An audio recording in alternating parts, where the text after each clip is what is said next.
crianças, mais uma vez no nosso Conectados com Cristo. Hoje vamos falar da lição 6, Jeremias e Ananias. V ou F? Verdadeiro ou falso? Antes, vamos relembrar o nosso versículo? Não havendo profecia, o povo se corrompe, mas o que guarda a lei, esse é feliz. Provérbios 29, 18. Vamos orar? Senhor nosso Deus, nós te agradecemos pela tua palavra, pedimos que o Senhor nos ajude agora onde vamos estudar mais uma lição, que o Senhor fale ao nosso coração e nos transforme para a tua glória. Em nome de Jesus, amém. Crianças, hoje nós vamos falar um pouquinho sobre o contraste entre o profeta de Deus e o falso profeta. Vamos abrir nossa Bíblia lá em Jeremias, vamos começar a nossa lição.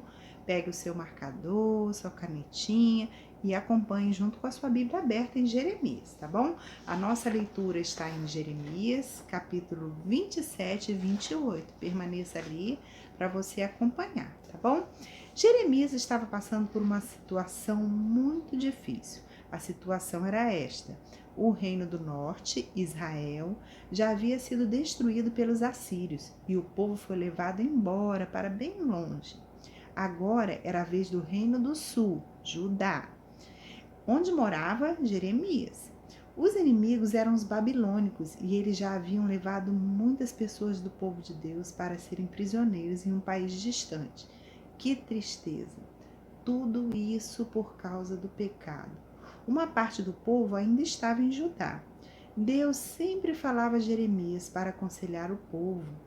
Em uma dessas ocasiões, o profeta Jeremias havia profetizado no pátio do templo, anunciando que o templo seria destruído, pois Deus traria julgamento sobre o pecado do povo. Assim que ele acabou de profetizar, os sacerdotes, outros profetas e todo o povo o prenderam. Eles não creram na destruição da cidade como sentença da parte de Deus. Todos se revoltaram contra Jeremias. Ser profeta do Senhor, crianças, não era nada fácil. Todos queriam tirar-lhe a vida, mas ele não se calou e disse que só o arrependimento do povo iria fazer com que Deus não cumprisse sua sentença. Mas houve quem o protegesse e ele não foi morto. Alguns anos depois, o Senhor mandou que o profeta Jeremias fizesse um objeto. Vamos ver o que é? Vamos abrir lá em Jeremias capítulo 27, versículo 2. Diz assim: Assim me disse o Senhor, faze correias e canzins e põe-nos ao pescoço. O que será isso? Deus mandou que Jeremias fizesse um jugo ou canga e colocasse sobre os ombros. Você sabe o que é um jugo? Assim como o agricultor prende o jugo aos bois para que puxem a carroça ao arado, da mesma forma Nabucodonosor ia fazer com que o povo de Judá o servisse. Ou seja, Jeremias usou uma comparação, uma figura de linguagem para ouvir durante essa mensagem. Como vocês acharam que o rei e o povo receberam essa mensagem? Com certeza não se alegraram e não acreditaram. E tem mais, ali em Judá havia outros profetas que pregavam exatamente o contrário, como nos dias de hoje, né, crianças? Mas eles diziam que o povo de Deus iria vencer o rei da Babilônia, que eles teriam paz. Mas isso era verdade? Não.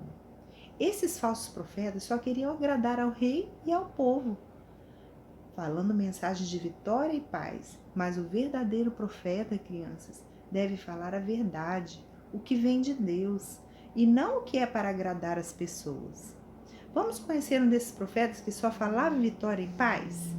Jeremias, capítulo 28, versículo 1, diz assim: No mesmo ano, no princípio do reinado de Zedequias, rei de Judá, isto é, no ano 4 do 5º mês, Ananias, filho de Azur, o profeta de Gibeão, me falou na casa do Senhor, na presença dos sacerdotes de todo o povo, dizendo: Assim fala o Senhor dos exércitos, Deus de Israel, dizendo: Quebrei o jugo do rei da Babilônia.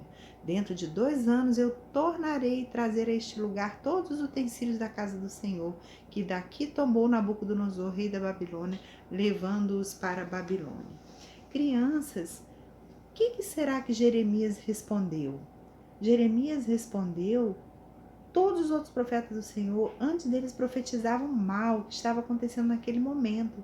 Então, se ele profetizava paz, Jeremias, ele seria conhecido como profeta da paz, mas só depois que a paz realmente acontecesse. Só dizer algumas coisas boas não resolve. Aquela palavra de esperança trazida por Ananias era falsa, era mentira e não se cumpriu. Ele disse aquilo só para agradar o povo e o rei. E o que Ananias fez? Vamos ler o versículo 10 e descobrir?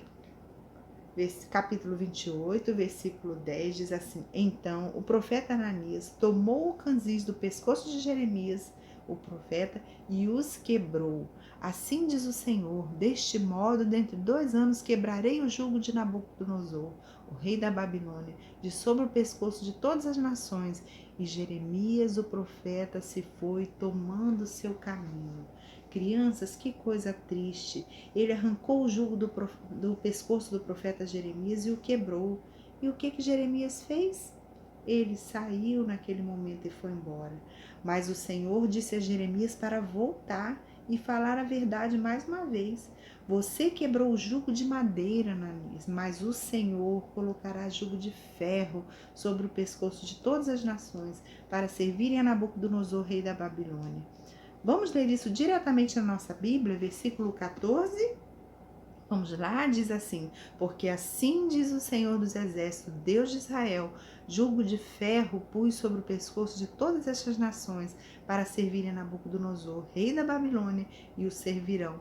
Também lhe dei os animais do campo. Deixa eu falar uma coisa para vocês, crianças. Tudo isso são figuras de linguagem para demonstrar que o povo seria levado embora pelo rei da Babilônia, que serviria a este rei que era mau e perverso. O castigo de Ananias ocorreu. Ele foi morto por ter pregado aquelas mentiras. Vamos aplicar algumas dessas verdades para a nossa vida? Devemos escolher andar na verdade da palavra de Deus, crianças, mesmo que todos digam o contrário. Assim como fez Jeremias. Essa missão não é fácil não, mas o Senhor é quem nos dá graça para prosseguir. A vida de Jeremias nos traz uma lição, é uma inspiração. Ele não se calou diante do erro do povo. Calar-se diante do erro é impedir que o outro tenha a chance de se arrepender. E pior do que isso, muitas vezes significa que apoiamos o erro com o nosso silêncio. Vocês têm vergonha de ser criticados por falar a verdade do Evangelho? Devemos nos posicionar, crianças, diante do que é certo e do que é errado. E vamos descobrir o que é certo e o que é errado? Sabe como? Lendo a Bíblia, estudando a palavra de Deus. Ela é a verdade e nos mostra a forma correta para viver uma vida agradável a Deus. Uma vida de verdade. Vamos orar? Senhor nosso Deus, nós pedimos a Tua ajuda, Deus, assim como o Senhor foi com o profeta Jeremias. Que o Senhor nos ajude a estarmos do lado da verdade, da Tua palavra que é a verdade. Que o Senhor nos capacite a sermos obedientes e a não termos vergonha de estarmos do lado certo, aprendermos mais das Tuas verdades e defendermos a Tua palavra, Senhor, com as nossas vidas. É isso que nós te pedimos para a glória de Cristo Jesus, nosso Senhor. Em nome dele que oramos. Amém. Até mais, crianças. Um abraço da tia Xexa.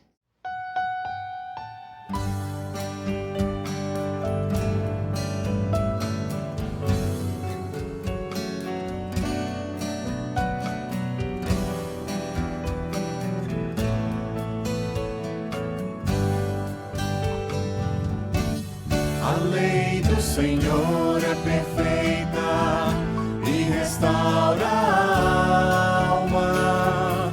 O testemunho do Senhor é fiel e dá sabedoria aos simples.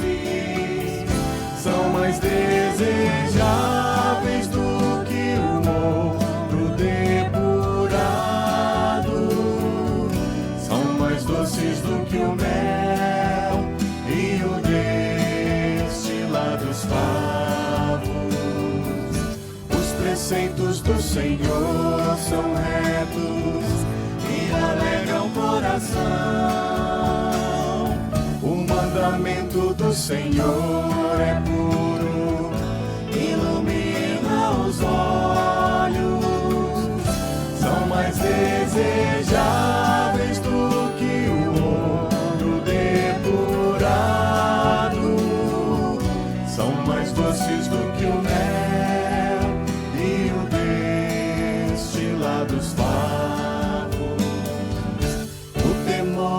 Senhor é límpido e permanece para sempre.